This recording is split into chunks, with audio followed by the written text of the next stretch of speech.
Hey, I'm Kane. I'm D-Rock, and we the Yin Yang twin. Music was always in the household, so that's kind of what made me want to get into music. And then one Criss Cross concert just made it happen. Yeah.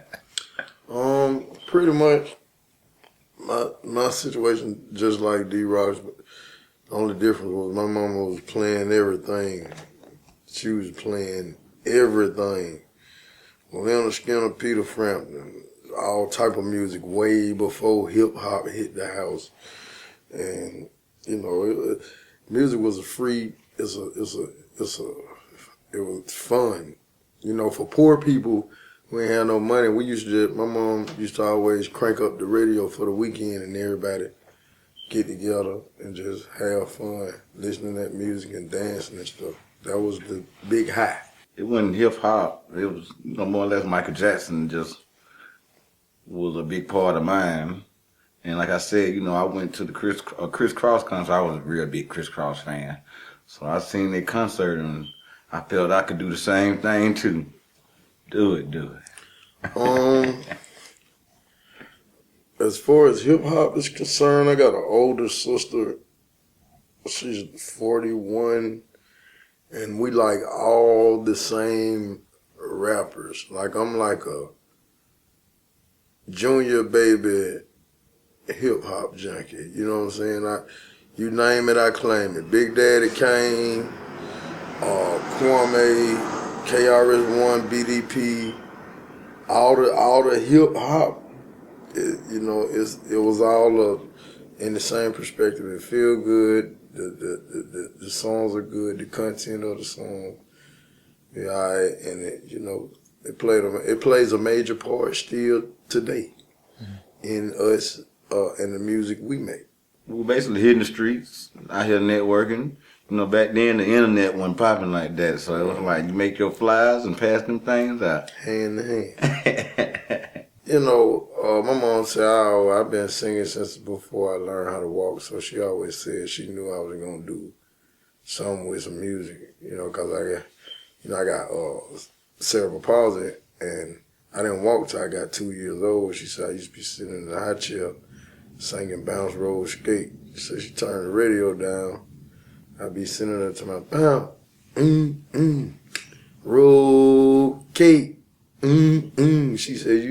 She said, I turn the music down, you sing the lyric and do the beat.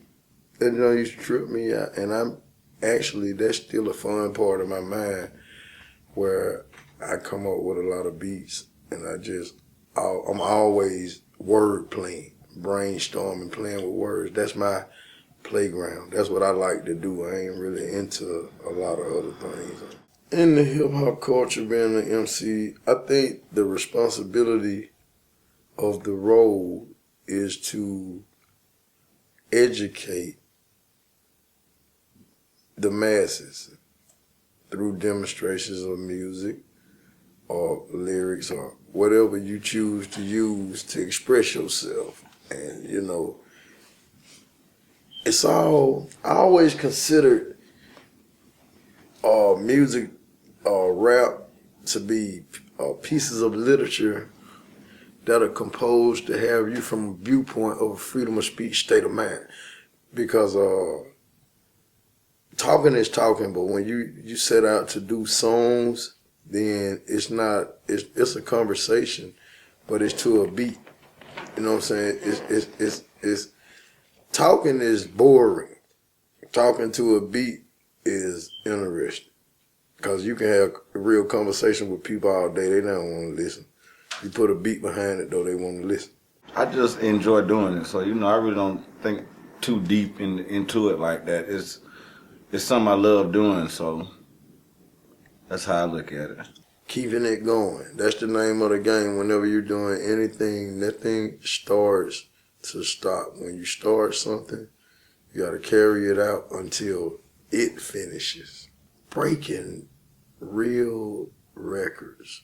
Like D-Rock and myself, when we set out to go out here and say we were going to be the Ying Yang twins, it was one group that I was like, hey man, if we gonna rap, we gotta be compatible to Outkast.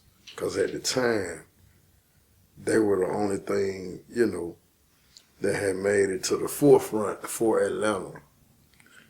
And to me, if we were gonna grab anything, it had to be to that extent. And not for nothing, a lot of people nowadays have a lot of people around them when they rapping or whatever may have you. And I think what helped us is we set out to represent the Yin Yang Twin being from Atlanta, but we also wanted to go to new cities and try our luck. A lot of people, I don't think a lot of people have high self-esteem to try their luck like that. Like me and D-Rock, for the lack of a better way of putting it, in this era of what we've done, we went through the trenches to bring what we done to the forefront. And a lot of other people, they reaping the benefits because we bust the door open.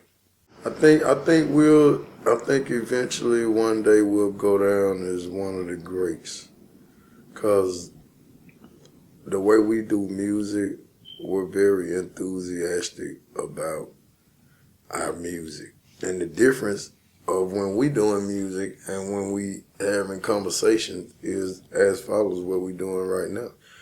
You're interviewing us and we're talking, but when we're doing music, we using our voices more so like instruments. Cause we loud, we yelling, we doing things that other artists don't do. You know, all other artists really, they just rap. And we rap and all